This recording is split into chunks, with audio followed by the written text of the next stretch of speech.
C'est l'un des plus grands scandales numériques de l'État français.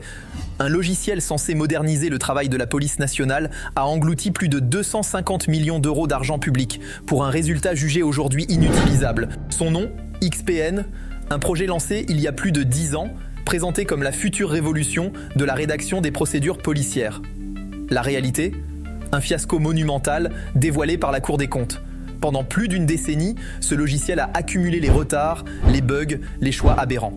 Quelques exemples : impossible pour les policiers de joindre un simple fichier PDF de plus de 5 mégaoctets.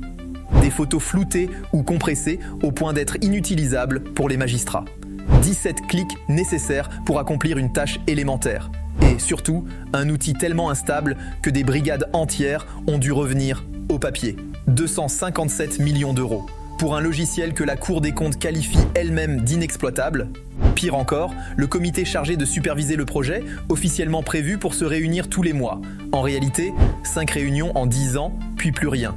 Une gestion chaotique, opaque, où les responsabilités se renvoient sans fin. Aujourd'hui, 6 hauts responsables, anciens directeurs, secrétaires généraux, sont mis en cause pour défaillance de contrôle et irrégularité comptable.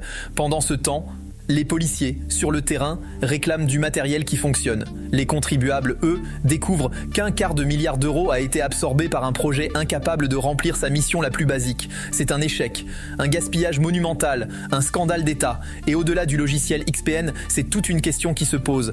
Comment un tel naufrage a-t-il pu se produire ? Sans alerte, sans transparence, sans contrôle. Et, surtout, combien d'autres projets publics moins visibles connaissent aujourd'hui le même destin ? Les citoyens ont le droit de savoir. Et ce dossier pourrait bien n'être que le début.